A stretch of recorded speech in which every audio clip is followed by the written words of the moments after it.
തിരുവനന്തപുരം നെയ്യാറ്റിൻകര വെള്ളറടയിലെ ഒരു ദുരൂഹമരണത്തിന്റെ വാർത്തയാണ് ഇനി. അപകടത്തിൽ പരിക്കേറ്റയാളെ റോഡരികിലെ മുറിക്കുള്ളിൽ പൂട്ടിയിട്ട ശേഷം ബൈക്ക് യാത്രക്കാർ കടന്നു. മുറിയിൽ കിടന്ന് 55-കാരൻ മരിച്ചെങ്കിലും 3 ദിവസത്തിന് ശേഷമാണ് സംഭവം പുറം ലോകമറിഞ്ഞത്. ഈ മുറിയിൽ തനിച്ച് താമസിച്ചിരുന്ന കലിങ്കുനാട് സ്വദേശി സുരേഷാണ് മരിച്ചത്. സംഭവം കൊലപാതകമെന്ന സംശയത്തിലാണ് പോലീസ്.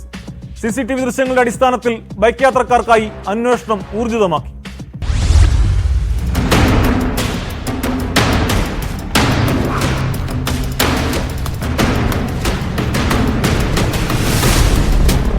കഴിഞ്ഞ 7-ാം തീയതി രാത്രിയാണ് അപകടമുണ്ടായത്. സുരേഷ് റോഡിൽ നിൽക്കുമ്പോൾ ബൈക്കിലെത്തിയ 2 പേർ ഇടിച്ചുടുകയായിരുന്നു. തുടർന്ന് ഇവർ ബൈക്ക് നിർത്തിയിറങ്ങി സുരേഷിനെ എടുത്ത് തൊട്ടടുത്ത മുറിയിലേക്ക് കൊണ്ടുപോകുന്നത് CCTV ദൃശ്യങ്ങളിൽ കാണാം. ഈ മുറിയിലാണ് സുരേഷ് താമസിച്ചിരുന്നത്. മുറിയിലേക്ക് എടുത്തുകൊണ്ടുപോകുന്ന സമയത്ത് സുരേഷിന്റെ അവസ്ഥ എന്തെന്ന് വ്യക്തമല്ല. അവിടെ കിടത്തിയതിനു ശേഷം 2 പേരും മടങ്ങിപ്പോകുന്നതും ദൃശ്യങ്ങളിലുണ്ട്.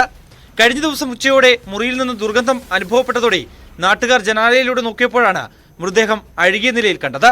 പോലീസ് എത്തി ഇൻക്വസ്റ്റ് നടത്തിയ ശേഷം മൃതദേഹം തിരുവനന്തപുരം മെഡിക്കൽ കോളേജ് ആശുപത്രിയിലേക്ക് മാറ്റി. പോസ്റ്റ്മോർട്ടത്തിന് ശേഷമേ മരണകാരണം വ്യക്തമാകൂ. അൺയൂഷ്വലായിട്ടുള്ള ഒരു സ്മെല്ല് വരുന്നുണ്ടെന്ന് പറഞ്ഞൊരു ഇൻഫർമേഷൻ കിട്ടി. അതിന്റെ അടിസ്ഥാനത്തിൽ SIയും പാർട്ടിയും ഞാനും ഒക്കെ വന്ന് നോക്കിയ സമയത്താണ് ഇങ്ങനെ ഒരാൾ മരണപ്പെട്ട് കട്ടിലിൽ മലർന്ന് കിടക്കുന്ന രീതിയിൽ കാണപ്പെട്ടത്. ദേഹവാസകലം അഴുകിയ നിലയിലായിരുന്നു. അങ്ങനെയാണ് നമ്മൾ അറിയുന്നത്. പിന്നെ തുടർന്ന് അതിനെക്കുറിച്ച് കൂടുതലായിട്ട് അന്വേഷിച്ചപ്പോഴത്തേന് ഒരു വാഹനം പുള്ളിയെ ഇങ്ങനെ ഇടിക്കുന്നതായിട്ടും അത് കഴിഞ്ഞിട്ട് ആ വാഹനത്തിൽ വന്നവർ അദ്ദേഹത്തെ ഈ റൂമിലോട്ട് കിടത്തുന്നതായിട്ടുള്ള ഒരു ഇതുകൂടെ കിട്ടി. അതിനനുസരിച്ചുള്ള അന്വേഷണമാണ് ഇപ്പം നടക്കുന്നത്.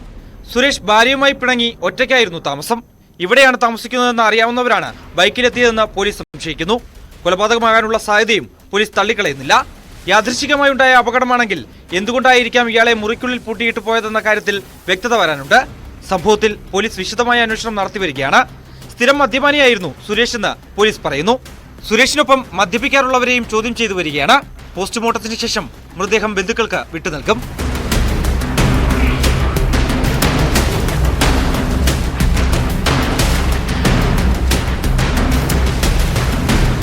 ന്യൂസ് 18 നെയ്യാറ്റിൻകര.